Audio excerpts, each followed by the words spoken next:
Assalamualaikum Ananda semua. Gimana kabarnya hari ini? Apakah semua sehat? Alhamdulillah. Sudah siap ya belajar IPA? Sudah. Tapi sebelum kita mulai pelajaran, coba perhatikan sekeliling Ananda. Apakah masih ada sampah? Coba lihat di kiri, di kanan, di bawah meja, bangku, di dalam laci, apakah masih ada sampah? Nah, masih. Coba pungut sampah di sekelilingnya dan buang ke dalam tong sampah. Ibu kasih waktu 2 menit. Udah siap semua?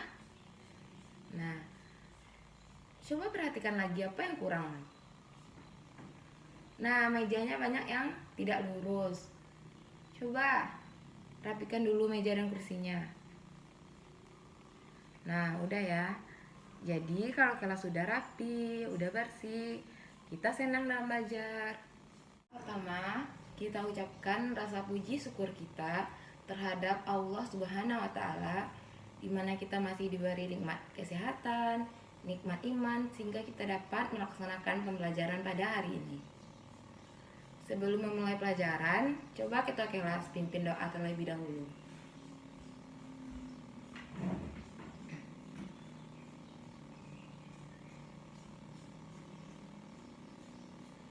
Baiklah, Ibu akan mengambil absen.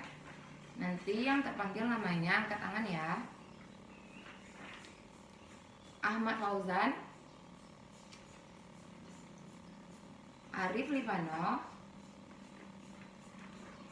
Budiman,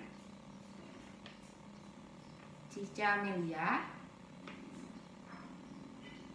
Dila Pangestu, Ella Trisna, Gina Putri,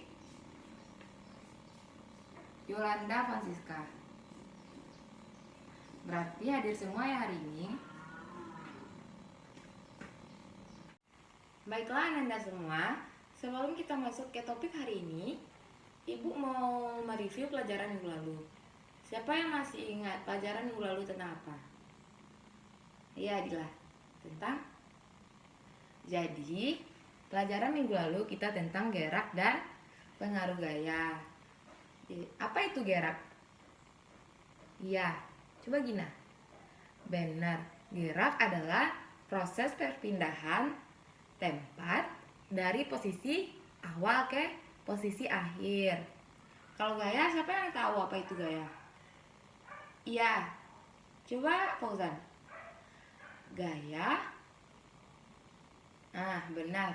Gaya adalah apapun yang menyebabkan sebuah benda bermassa mengalami perubahan gerak maupun arah. Jadi Ananda semua masih ingat ya pelajaran minggu lalu? Bagus. Jadi pelajaran kita kali ini merupakan topik yang sangat menarik. Ibu harap Ananda sangat bersemangat dalam belajar. Baiklah, tujuan pembelajaran kita pada hari ini yang pertama mengidentifikasi bagian-bagian tumbuhan di sekitar. Yang kedua menjelaskan struktur dan jaringan pada tumbuh-tumbuhan. Kemudian mendeskripsikan struktur tumbuh-tumbuhan dan fungsinya. Lalu mendeskripsikan jaringan tumbuh-tumbuhan dan fungsinya. Dan menjelaskan teknologi yang terilhami dari struktur tumbuh-tumbuhan. Lalu cakupan materi kita pada hari ini, yang pertama tumbuh-tumbuhan di sekitar, struktur dan jaringan tumbuhan, struktur tumbuhan dan fungsinya. Kalau jaringan tumbuhan dan fungsinya serta teknologi yang terilhami dari struktur tumbuhan akan kita bahas pada minggu depan. Baiklah Anda semua, materi yang pertama yaitu tumbuh-tumbuhan di sekitar. Ibu mau nanya, apakah Anda semua pernah memperhatikan tumbuh-tumbuhan di sekitar kita? Pernah. Jadi, apa aja organ penyusun dari tumbuhan tersebut? Iya, akar, batang.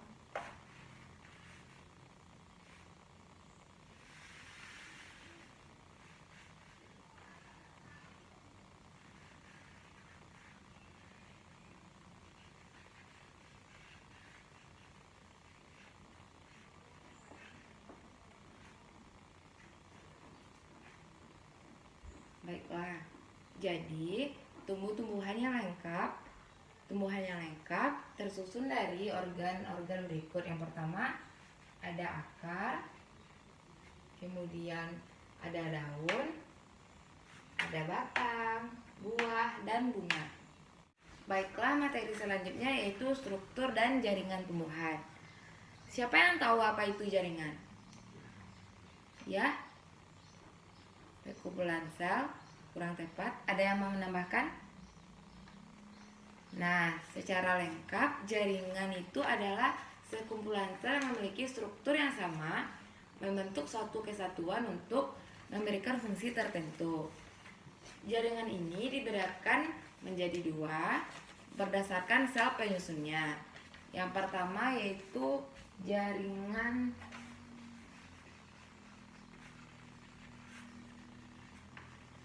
meristem.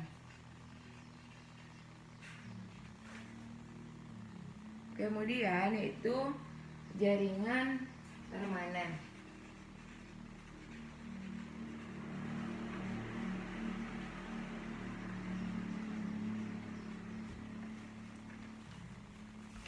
Jaringan meristem ini disebut juga dengan jaringan embrional. Kemudian jaringan permanen disebut juga dengan jaringan dewasa. Nah, yang pertama yaitu jaringan meristem. Jaringan meristem atau jaringan embrional ini adalah jaringan yang sel-selnya aktif membelah secara mitosis. Hal ini menyebabkan sel-sel tumbuhan semakin bertambah dan menyebabkan tumbuhan mengalami pertambahan tinggi maupun volume. Berdasarkan asal terbentuknya, jaringan meristem dapat dikelompokkan menjadi dua, yaitu meristem primer dan sekunder. Yang pertama yaitu meristem primer. Meristem primer ini adalah jaringan meristem pada tumbuhan yang sel-selnya aktif membelah. Meristem primer pada umumnya terjadi pada ujung batang dan ujung akar. Oleh karena itu, meristem primer menyebabkan pertumbuhan primer pada tumbuhan yang menyebabkan pertumbuhannya itu vertikal atau perpanjangan dari akar ke batang. Selanjutnya yaitu meristem sekunder, di mana meristem sekunder ini berasal dari sel-sel dewasa yang berubah sifatnya menjadi meristematik kembali atau aktif membelah kembali. Contohnya adalah kambium pembuluh atau kambium vaskuler dan kambium gabus atau velogen. Yang mana kambium vaskuler ini merupakan lapisan yang aktif membelah terletak di pembuluh angkut xilem dan floem. Kemudian kambium vaskuler ini banyak terdapat pada batang dan akar tumbuhan dikotil. Sedangkan tumbuhan monokotil pada umumnya tidak memiliki kambium vaskuler. Selanjutnya yaitu jaringan dewasa. Jaringan dewasa ini disebut juga dengan jaringan permanen, di mana jaringan ini merupakan jaringan yang bersifat non-meristematik atau tidak aktif membelah. Jaringan ini berasal dari pembelahan sel-sel meristem primer dan meristem sekunder. Kemudian jaringan permanen atau jaringan dewasa. Jaringan ini merupakan jaringan yang bersifat non-meristematik, artinya tidak aktif membelah. Jaringan permanen ini berasal dari pembelahan sel-sel dari meristem primer dan meristem sekunder yang telah mengalami diferensiasi atau mengalami perubahan bentuk sehingga memiliki fungsi tertentu. Berdasarkan fungsinya, jaringan dewasa ini dibedakan menjadi 4, yaitu yang pertama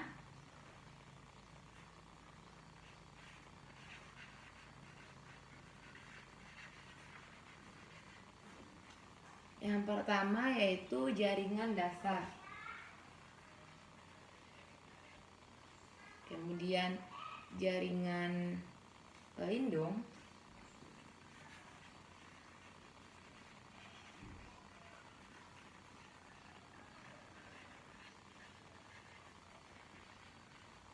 Kemudian jaringan penyokong.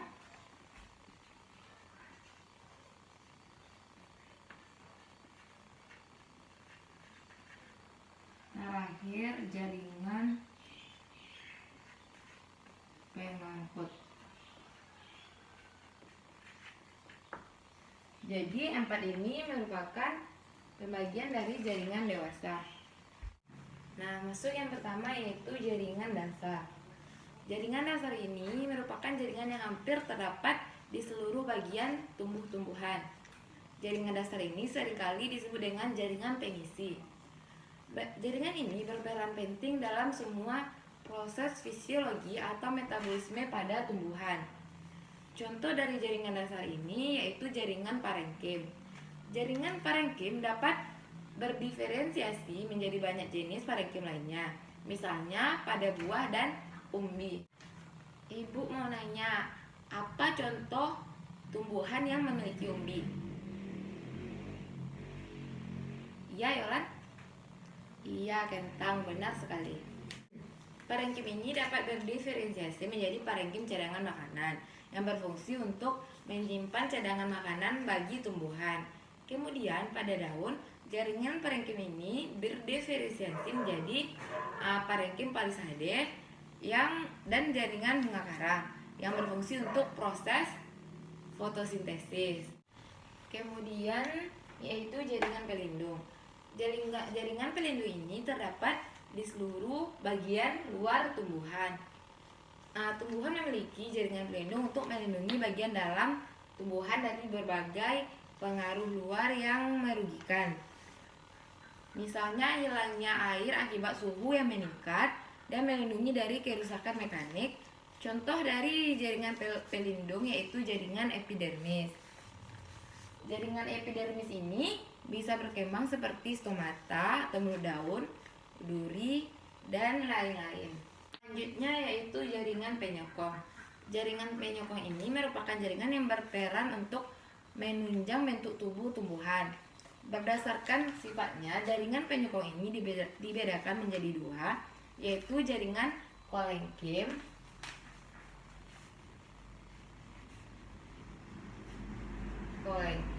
dan sklerenkim. Yang pertama yaitu jaringan kolenkim. Jaringan kolenkim ini adalah jaringan yang berfungsi untuk menyokong bagian tumbuhan yang masih muda. Sel-sel jaringan kolenkim ini memiliki dinding sel yang mengalami penebalan, namun penebalannya itu tidak merata. Sedangkan jaringan sklerenkim merupakan jaringan penguat yang bersifat permanen. Jaringan sklerenkim berfungsi untuk menyokong tubuh tumbuhan yang sudah tua. Berdasarkan bentuk selnya, jaringan sklerenkim dibedakan menjadi dua, yaitu serat dan jaringan sklereid. Serat ini disebut juga dengan fiber. Jaringan serat ini terdiri dari sel-sel yang memanjang dan meruncing pada kedua ujungnya dan berbentuk benang. Jadi, jaringan sklereid ini terdiri atas sel-sel pendek dan memiliki bentuk yang tidak teratur. Dan jaringan sklereid ini banyak ditemukan pada kacang atau buah pir. Nah, bagian terakhir dari jaringan permanen ini adalah jaringan pengangkut atau jaringan vaskuler, di mana jaringan pengangkut ini terdiri atas dua jenis juga. Yang pertama yaitu xilem dan floem. Jaringan xilem ini berfungsi untuk mengangkut air dan zat-zat terlarut di dalamnya dari akar menuju daun. Sedangkan floem ini berfungsi untuk mengangkut makanan hasil dari fotosintesis dari daun ke seluruh tubuh tumbuhan. Materi selanjutnya yaitu struktur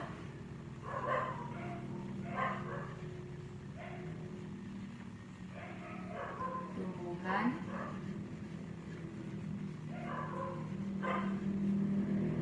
dan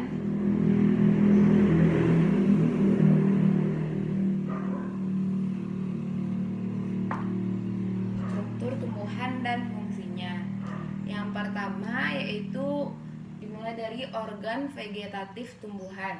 Organ vegetatif tumbuhan adalah organ yang terus tumbuh dan mendukung kelangsungan hidup tumbuhan. Organ vegetatif tumbuhan terdiri dari tadi yang disebutkan oleh Gina, akar, batang, selanjutnya daun. Yang pertama adalah akar.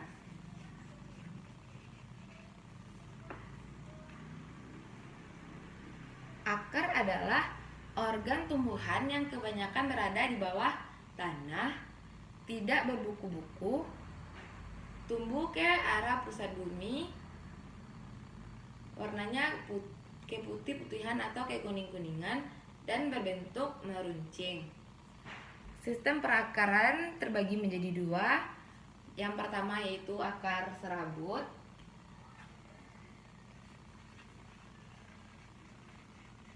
Kemudian akar tunggang.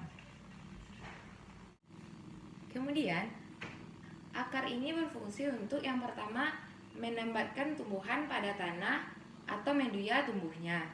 Kemudian yaitu fungsinya menyerap air dan mineral dalam tanah atau media tumbuhnya.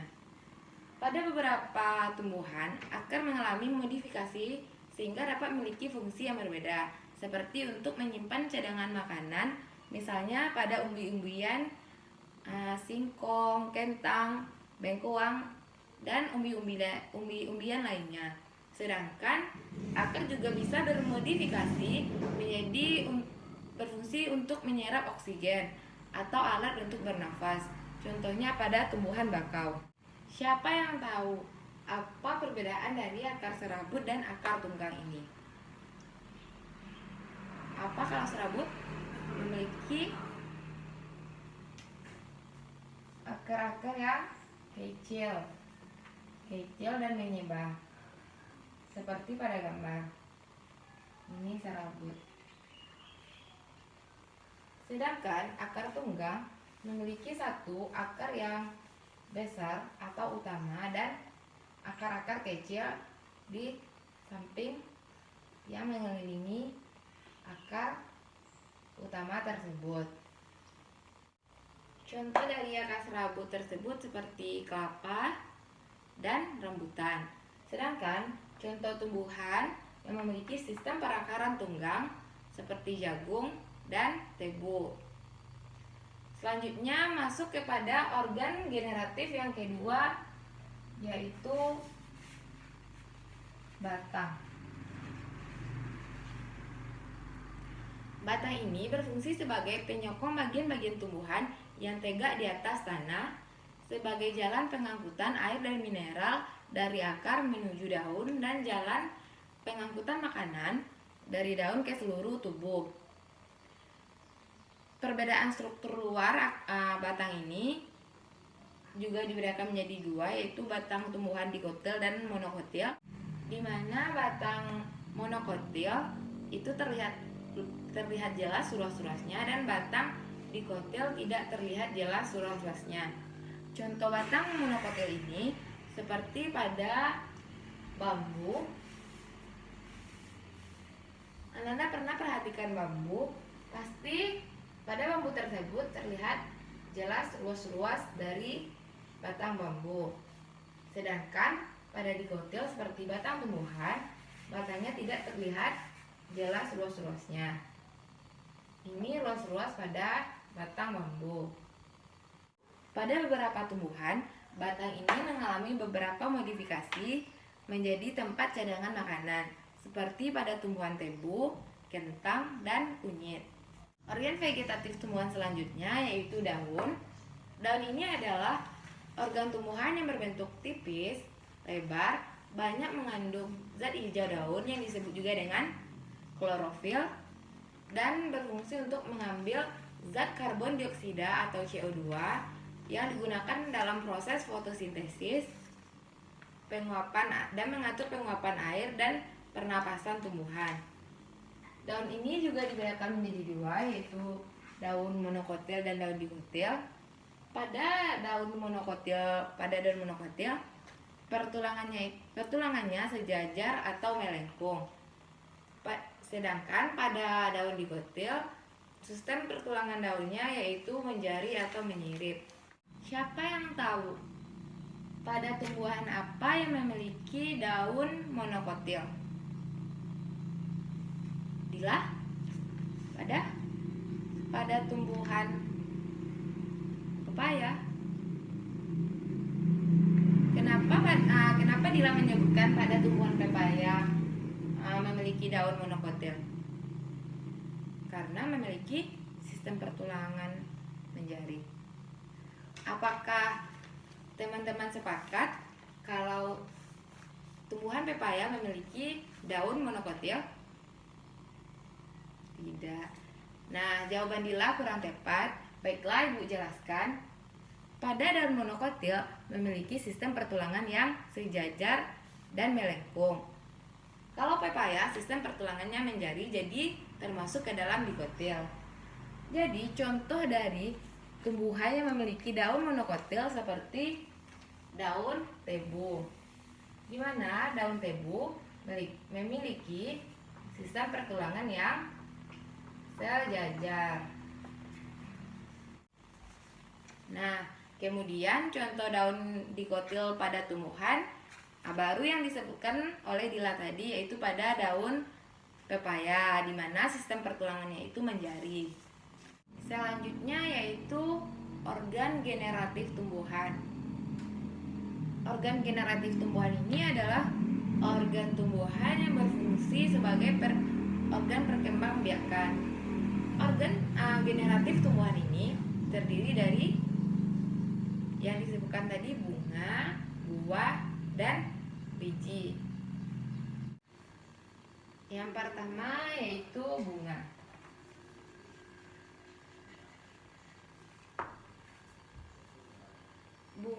Bunga merupakan alat reproduksi generatif pada tumbuhan. Bunga biasanya memiliki warna yang menarik dan berfungsi untuk menarik serangga atau hewan lain yang dapat membantu proses penyerbukan. Secara umum, bunga tersusun dari dua bagian utama, yaitu perhiasan bunga dan alat reproduksi bunga. Perhiasan bunga meliputi tangkai, kelopak, dan mahkota. Sedangkan alat reproduksi bunga meliputi benang sari yang disebut juga dengan alat kelamin jantan, dan putik yang disebut juga dengan alat kelamin betina. Bunga yang memiliki bagian-bagian tersebut disebut dengan bunga lengkap, sedangkan bunga yang tidak memiliki salah satu bagian tersebut disebut juga bunga yang tidak lengkap. Dari penjelasan Ibu tentang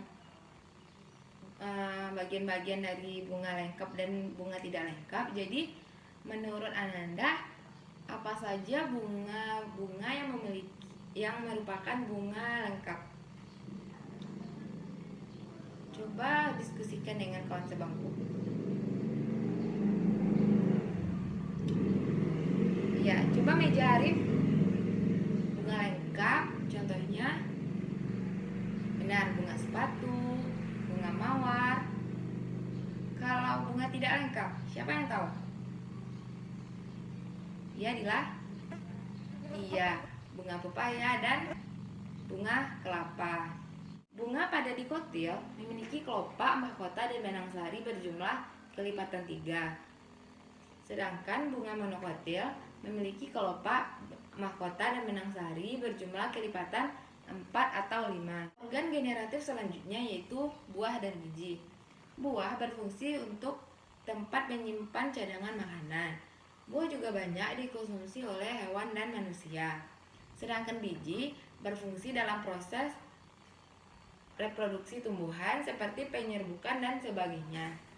Manfaat yang dapat kita ambil dari pembelajaran kita pada hari ini yaitu yang pertama, kita dapat mengidentifikasi bagian-bagian dari tumbuhan di sekitar. Lalu kita dapat menjelaskan struktur dan jaringan pada tumbuhan. Lalu mendeskripsikan struktur tumbuh-tumbuhan dan fungsinya. Baiklah, Ibu mau tanya, siapa yang bisa menyimpulkan materi kita pada hari ini? Ya, Fauzan lagi. Yang pertama, struktur tumbuh-tumbuhan di sekitar kita yaitu akar, batang, daun, bunga, buah. Benar, Fauzan. Selanjutnya yang kedua, struktur dan jaringan tumbuhan. Di mana jaringan adalah sekumpulan sel yang memiliki struktur yang sama, membentuk suatu kesatuan untuk memberikan fungsi tertentu. Di mana jaringan terbagi dua, yaitu jaringan meristem atau jaringan embryonal, kemudian jaringan permanen atau jaringan dewasa. Nah, selanjutnya jaringan meristem dibedakan menjadi dua, yaitu meristem benar, bila jaringan meristem sekunder dan jaringan meristem primer.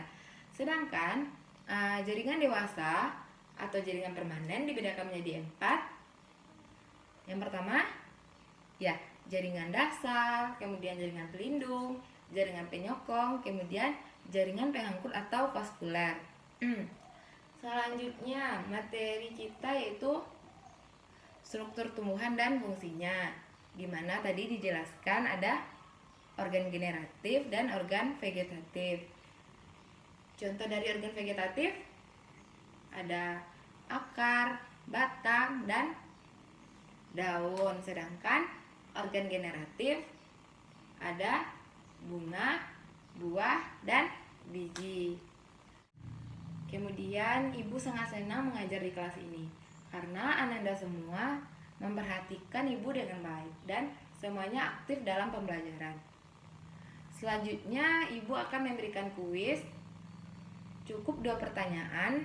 Nanti siapa yang benar dan 5 pengumpul pertama akan Ibu kasih hadiah pada minggu depan. Coba keluarkan kertas 1 lembar. Udah semua? Oke, pertanyaan yang pertama, sebutkan contoh tumbuhan yang memiliki daun monokotil. Contohnya cukup 3 aja. Pertanyaan yang kedua, sebutkan organ generatif dan organ vegetatif tumbuhan.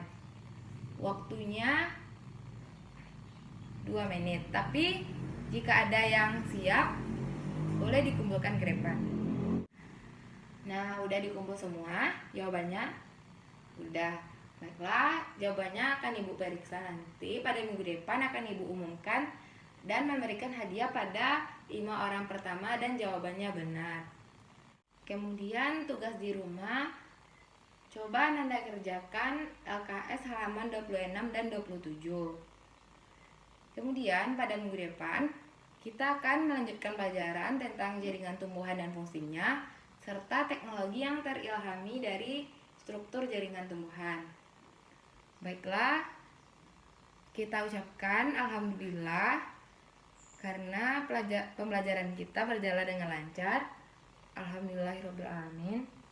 Dan Ibu tutup dengan assalamualaikum warahmatullahi wabarakatuh.